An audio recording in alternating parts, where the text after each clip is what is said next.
Hello there. In the previous episode of the Trade Compliance Podcast, the Trade Compliance Talks with Yen and Sue, I mentioned that I have been starting my own company, High Coast Compliance. And High Coast Compliance is going to be the prime sponsor of the Trade Compliance Podcast. And one of the things that I've been doing lately is developing one of High Coast Compliance products. I call that a 7-step program. A 7-step program to identify trade compliance within your business and how to deal with that knowledge. And going forward, I have added a new segment to the podcast that I call Trade Compliance Discovery. And the Trade Compliance Discovery segment is based upon the 7-step program. So if you're new to trade compliance, or if you work in a company that's not entirely sure how the recent developments within trade compliance apply to your business, I think the Trade Compliance Discovery series is going to be useful and provide some value to you. And the Trade Compliance Discovery episodes is going to be a little bit shorter. I'm aiming for like 10 to 15 minutes, fairly digestible, I think. So I hope you will enjoy the Trade Compliance Discovery series, because I enjoyed making the 7-step program. So, with no further ado, I will give you the first episode in the Trade Compliance Discovery series. Enjoy.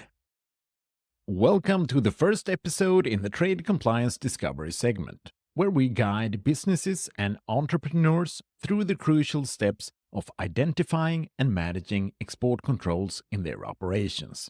Hi everyone, I'm Anders, and in this episode we're diving into the fundamental steps of understanding the key laws and regulations that may impact your businesses. And trade compliance is a complex but essential part of doing businesses internationally. Whether you're manufacturing, exporting, or even just developing technology that could be subject to controls, it's crucial to identify what laws apply to your operations. And by the end of this episode, you will have a clearer understanding of where to start your compliance journey. Understanding the legal landscape. The first step in managing export compliance is to investigate the primary laws and regulations that govern exports. These regulations vary depending on the region in which your business operates. But there are some overarching principles that apply globally. For companies operating in the European market, two primary legal frameworks play a key role. In the European market, a few primary legal frameworks play a key role. The EU Dual-Use Regulation. Regulation EU 2021-821. This regulation controls items that can be used for both military and civilian purposes. If your product or technology fall within this category, they may require an export license to be shipped to your destination. And we also have the Common Foreign and Security Policy, the CFSP. This policy governs EU sanctions and embargoes which restrict trade with specific countries, entities, or individuals. Additionally, the EU has specific military regulations. Under the Common Security and Defense Policy, the CSDP. The CSDP encompasses both civilian and military operations, including tasks such as disarmament, humanitarian aid, conflict prevention, and peacekeeping. The EU conducts various military operations and initiatives, engaging thousands of civil and military personnel. The interaction between the EU level and in-country level involves coordination, and compliance with both EU-wide regulations and national laws. EU's military export control regulations are primarily governed by the Common Position 2008-944-CFSP, which establishes the criteria for authorizing arms exports. These criteria include factors such as respect for human rights, risks of internal repression, and regional stability.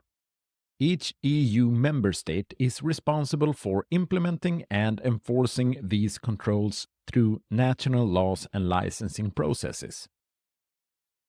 The EU military lists defines which defense-related goods and technologies require export licenses. This list is aligned with the Wassenaar Arrangement, an international arms control arrangement that seeks to prevent the proliferation of military and dual-use technologies. However, many businesses also interact with the US regulations, either directly or indirectly. US export control laws have an extraterritorial reach, meaning that even non-US companies may be affected. The most notable laws are the Export Administration Regulation, or short the EAR, overseen by the US Bureau of Industry and Security, or BIS. These regulations control the export of commercial and dual-use items. And then we have the International Traffic in Arms Regulations, or the ITAR, administered by the US Department of State. ITAR regulates the export of military-related products and technologies. And then we have the Office of Foreign Assets Control, or OFAC. OFAC enforces economic and trade sanctions against targeted foreign countries and regimes. Understanding how these regulations apply to your businesses is the first step in building a strong compliance framework. How to research applicable laws. Now that we have covered some key regulations, how can you ensure that your company remains compliant? Here are some practical steps. Identify the countries you export to and from. Determine which jurisdictions your business operates in and which export control laws may apply to your products, services, or technologies. Consider both direct exports and indirect exports, such as sales to distributors who may re-export your goods. Review product classification.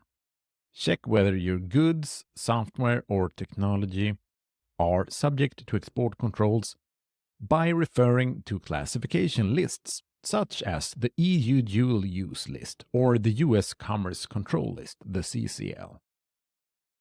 If uncertain, engage with export control specialists or request a formal classification ruling from relevant authorities. Monitor sanctions and embargoes. Keep up to date with restricted party lists, embargoed countries, and trade sanctions that could impact your transactions. Use screening tools and databases to verify customer and business partners before engaging in trade. And consult regulatory authorities. Visit official websites such as the European Commission, BIS, and OFAC for up-to-date regulations, guidance, documents, and compliance tools. Establish a direct relationship with regulatory bodies to get clarity on complex trade compliance questions. Engage with industry experts, seek advice from trade compliance professionals, legal advisors, or industry associations to stay informed about changes in legislation. And also participate in industry conferences and trade compliance forums to stay ahead of regulatory updates. And something really important, I think, is to establish internal compliance policies. Develop a clear internal compliance program that includes regular audits, employee training, and designated compliance officers.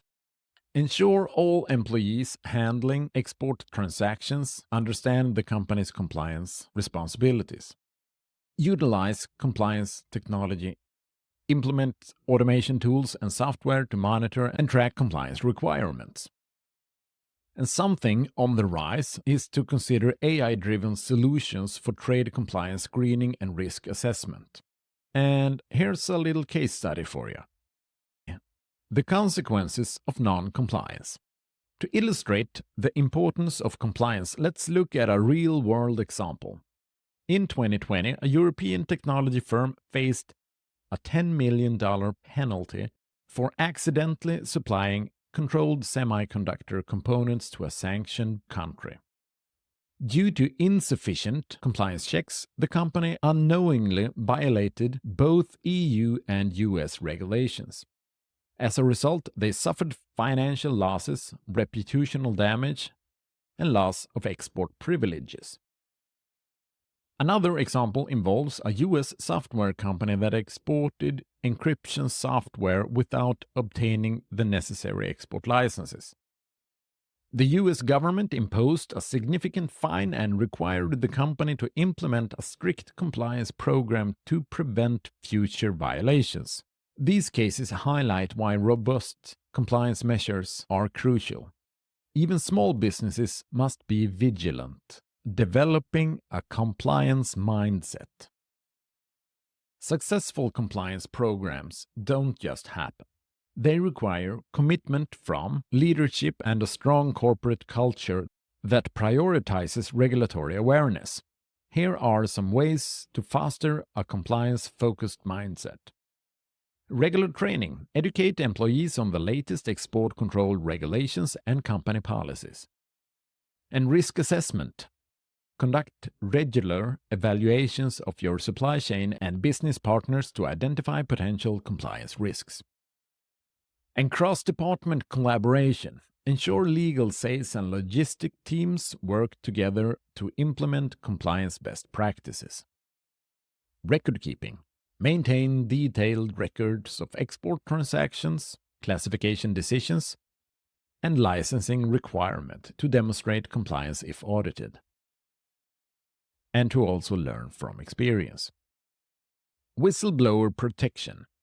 Encourage employees to report potential compliance concerns without fear of retaliation. By integrating these practices into your company's operations, you create a proactive approach to managing export controls. And some common export control myths and misconceptions. There are several misconceptions surrounding export controls, which can lead to risky business practices. Let's debunk some common myths. My product isn't a weapon, so I don't need to worry about export controls, right? Well, many controlled items are not weapons.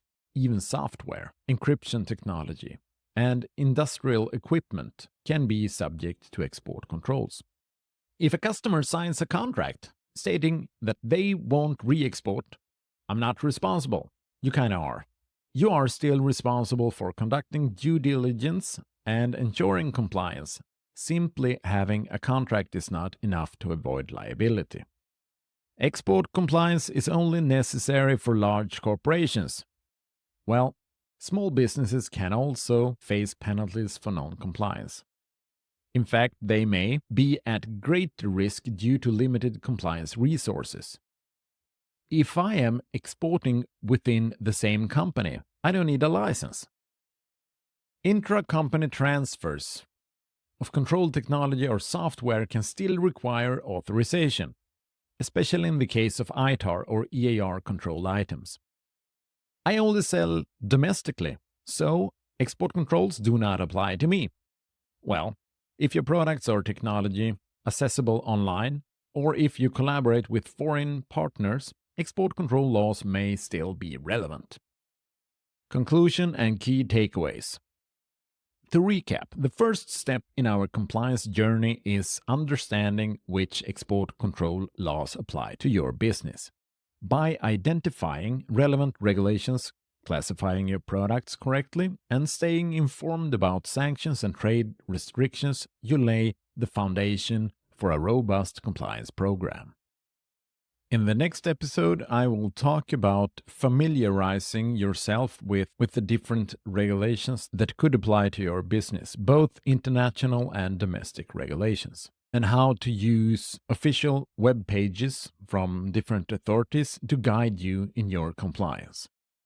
If you found this episode helpful, don't forget to subscribe and share it with colleagues. Thanks for listening, and see you next time.